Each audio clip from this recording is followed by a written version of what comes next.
So today I'm going to do a replacement of a timing belt in a 2000 Toyota Hilux diesel, the 3 litre version. So this is my first attempt at doing this, so I've scoured the internet for information on how to do this. There's a few videos out there, nothing relevant to this sort of model, so that's why I thought I'd do one. I found this, which is great information here by Craig Wilson. So this vehicle's done 300,000 Ks and will be on its 3rd replacement belt. So this is one of these jobs you get reasonably deep into the engine, so you might as well replace everything that you can while you're in there. So we got this through Super Cheap Auto timing belt service kit. So they'll bang in your rego and figure out which one you need. So in here you've got your new timing belt. You've got seals for the crank and the camshaft. So again, as I'm saying, while you're in there, you want to do, you don't have to, but it's recommended, so you don't have to go in there again in a year's time or whatever, to replace the water pump as well. So, and that's got a seal with it. Now on our other vehicle, Toyota RAV, they didn't replace the water pump at 100,000 Ks, and now it's done about 145,000 and the water pump was completely gone. So yeah, there's a bit of proof in the pudding that it's worth doing the water pump as well. And this comes with a bit of a how-to, pretty simply. And here's this article that I'm going to follow here, which I printed out from the internet. I'll put a link in the description for this because it's some good work.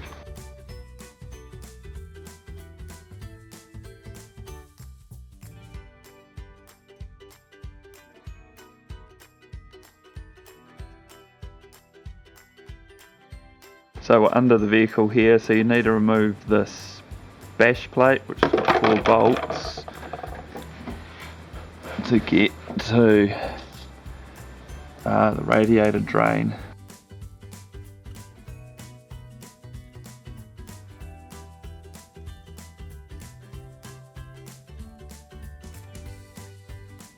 So it's always a good step when you're pulling anything apart, take some photos so you can refer back to see which way things go.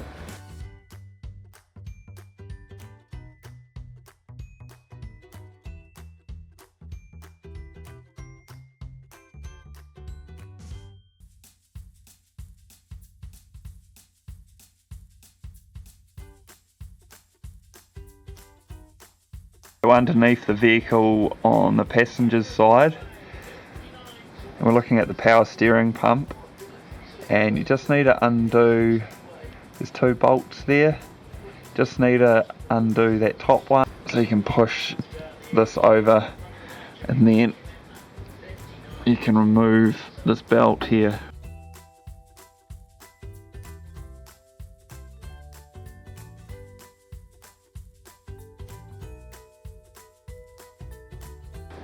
So I'm not going to replace these drive belts as they look like they're in pretty good nick to me. I don't know if it makes a difference, but I've just marked which one goes where and which way round. So next step is to remove this balancer wheel here. Now there's 2 ways of doing this, apparently. One is to remove this radiator so you can get an impact gun in there and get the nut off, or you can do the second approach, which I'm going to do, which is put a 19mm socket on there with a bar, and then I'll put a piece of wood running down straight onto the concrete floor which the ute's sitting on, and I've cut out a little slot for it to sit in just so it balances. So what we're going to do is reattach the negative terminal to the battery and just quickly turn the key over to get the motor to turn over, and in turn to undo that nut. Now apparently it looks a bit dodgy, but apparently it's a thing. So it's one of those things you just got to be a little bit careful. You don't want anyone standing around here in case something lets go. So just err a bit of caution, I guess. So we'll see what happens. I'll put the camera rolling on it and we'll see. So that's worked well. There we go, it's come out. Probably cranked it over a bit too much, but that's right, it's done all the threading for me.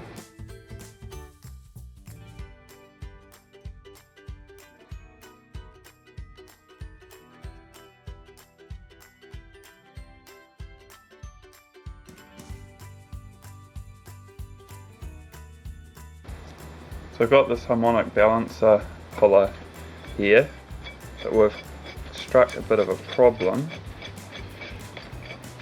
I'll show you what this does soon, hopefully, when I can get into it. I need to get rid of these pulleys down here, but I can't get the tool in because the radiator's in the way, which is a bit of a pain. I'm sure on sort of more expensive tools that have different lengths of these threaded puller rods, so I'm going to pull the radiator out.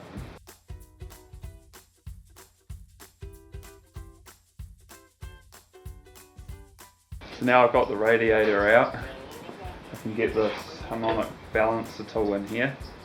So we've got, this is called a duck's foot, and you thread that around that way, so the flat way is that way. Spin that on. Want this little, some of these have got flats and a choice of a flat or a point, so we've only got one option just because it's probably cheap. It slots in there. You've got a whole selection of bolts, so you just need to find the right ones, the right diameter for your application.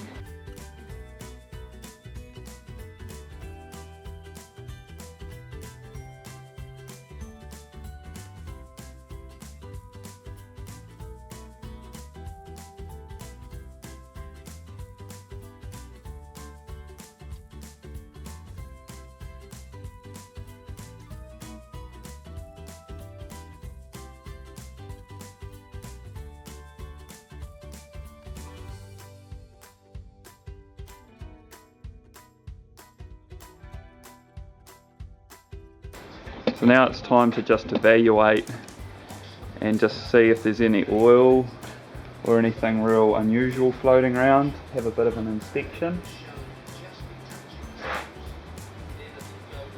Sort of depends a little bit why you're doing this job. I mean, this is just about replacement, preventative maintenance. I wouldn't hopefully expect anything to be too bad in here. There's no oil anywhere, so that probably means those seals are pretty good, but we'll replace them anyway.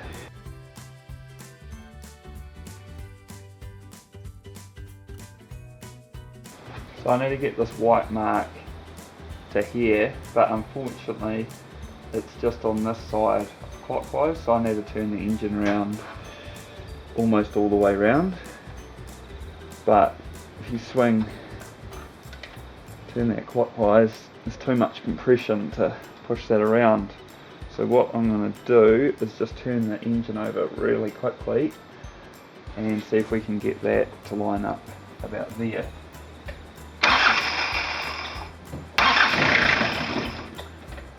So here's our mark here, and we want to get it up to 12 o'clock, and we turn this clockwise. Now I should have enough travel in there to get that round there. So also on this diagram they give you, they tell you quite nicely where everything needs to line up. So the camshaft's at 6 o'clock. Now there's a white mark on our one, but that's someone who's previously done it has put it there opposite the manufacturer's mark under here, which is at 6 o'clock. And then on the injector pump is the next one you've got to look at, so that needs to be at 12 o'clock. I'll show you that one. You can see there's a little indent just in there, and someone's put some white on that and white up to here, so you can see that's all quite nicely in line. And then the old crankshaft, you can see that needs to be at 12 o'clock. So the crankshaft one, you can just see down there's a little small cutout on that sprocket, and again it's been painted in white from previous mechanic. So we're pretty happy there. You've just got to make sure that those are all in line before you take the belt off. That's pretty critical, so just spend a bit of time, make sure you're confident that that's right. So you can see that slides, there's a spring in there, and that slides that way to release tension on the belt.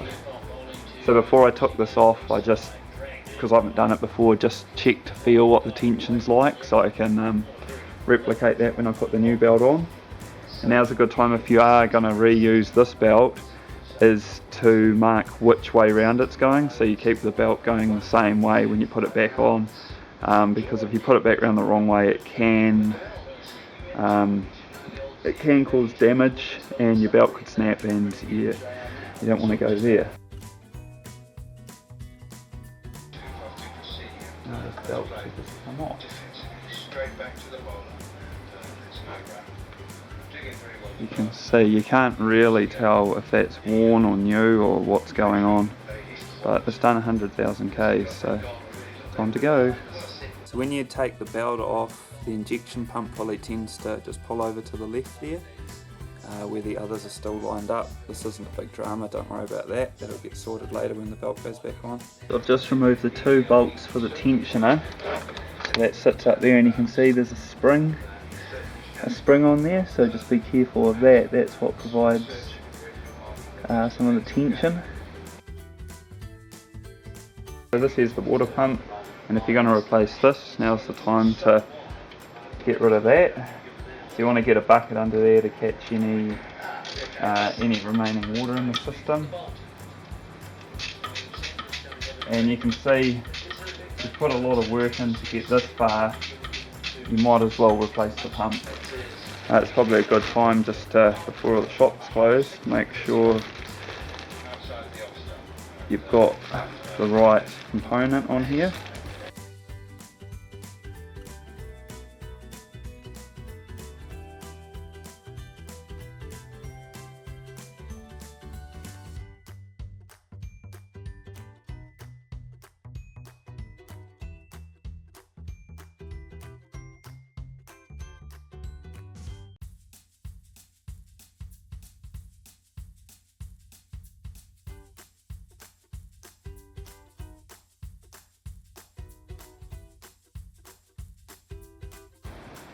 Taking the flat on the end off that screw.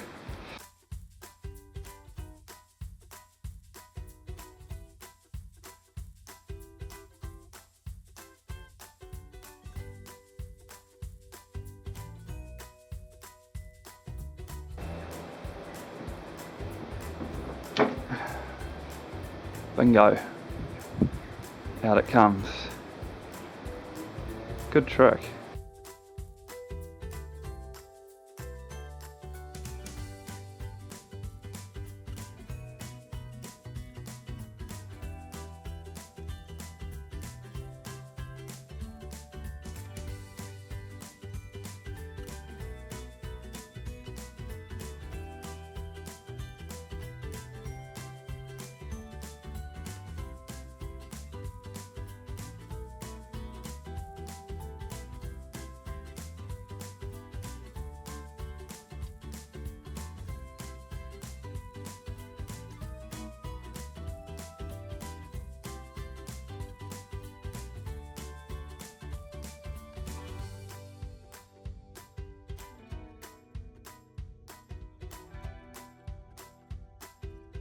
So now if you've got an air compressor, it's a good time just to blow out, especially some of those threaded holes, places you can't get to with a rag. So you can see there's sort of a couple of locating bushes sticking out which locates it, so you just got to get those in the right place.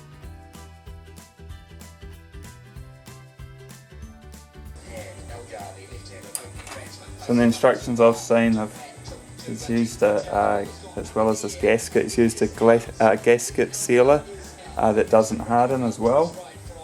I don't know, that is good way of doing it, but I don't see the point really. I think this gasket should do the trick, but one of those things.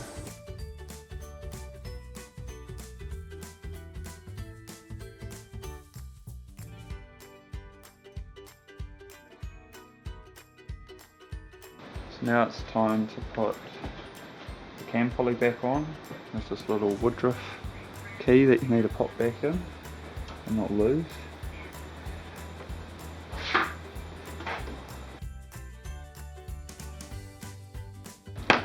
Now you can put the new idler pulley back on. Make sure that you've got this big washer on the back.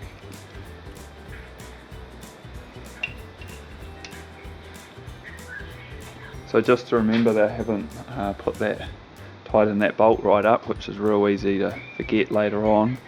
I'm just gonna, you could put a note on your window wipers. I'm just gonna put a tape measure up there, sort of jog my memory.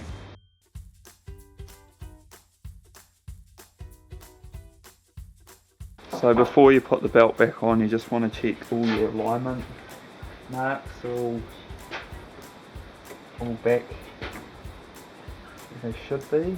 So now it's time to put the new belt on. Now some of these belts have an indication arrow with the intended direction. This one doesn't. So it can go either way. Now you want to, before we start, you want to push your tensioner over this way.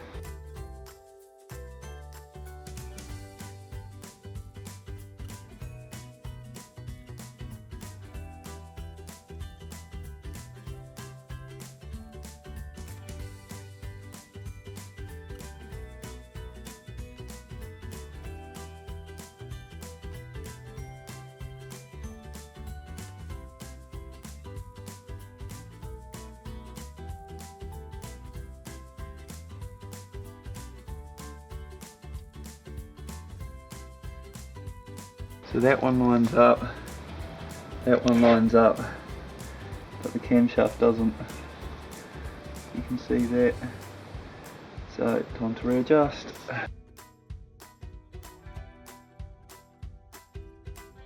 So I corrected the crankshaft pulley down the bottom there, moved it around one tooth, spun it around a couple of times, and everything's all lining up perfectly now. So we've got a line here, here, and down here. So now you just need to get your tension on your tensioner about right. I actually think we're about here, about right, so I'll just make sure that that's done up alright. Yeah, you don't need to tighten that one too much, just enough to tighten it in there. Might just make sure that that belt, I tested it before I took it off.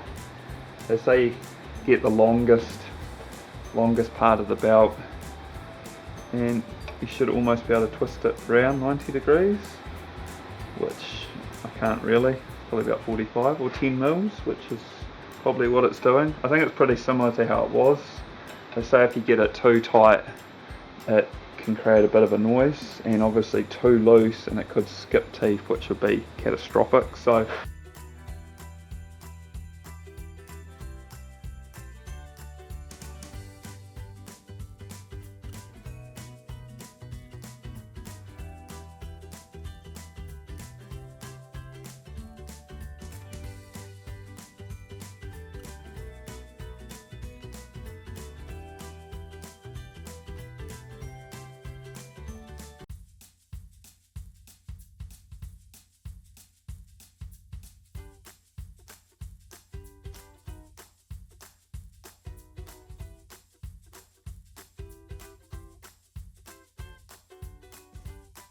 So this here needs to be torqued up to 235 Newton meters, which is a shitload.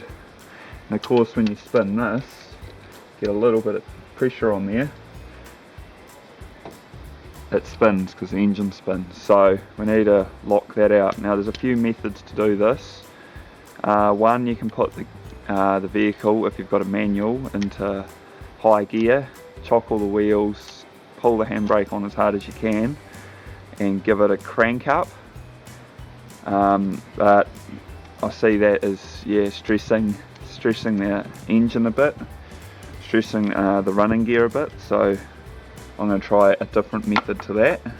So I've made up a mild steel flat bar with a couple of holes in it. They're going to attach to the harmonic balancer and some nut spacers, so we'll see how this goes. There's not a lot of room down here because you've got radiator hoses and pipes in the way, so I've sort of just got it sitting behind that radiator pipe.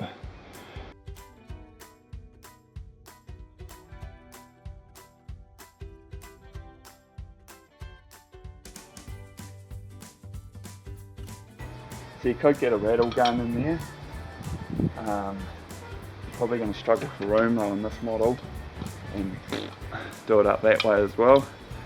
Should really be using a torque wrench there, but we don't have one. So, and a lot of people say that you can torque the bolt up the first time when it's new, fine, and then the second time, third time it's a little bit different. So just tighten it up until you don't rip the threads.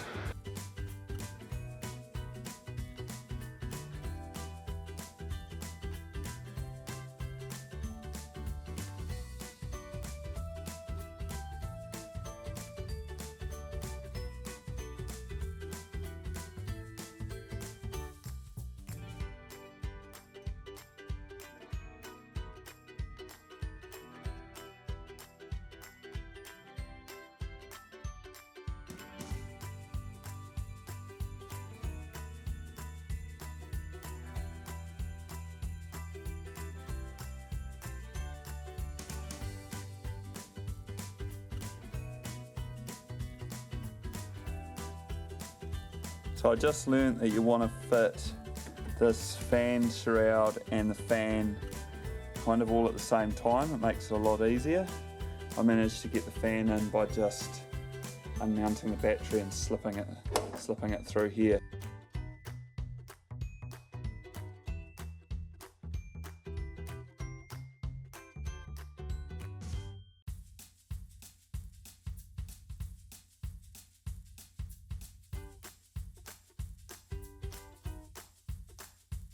So when you got your radiator fluid in, try to give it just one last check. Put your negative battery terminal back on.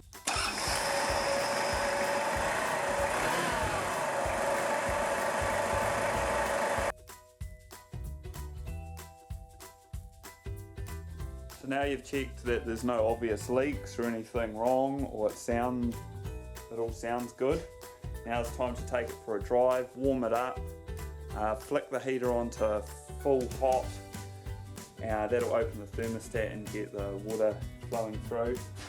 So we're back from the test run. Just make sure you might need to top up your fluids, but otherwise she's all looking good. Job well done. So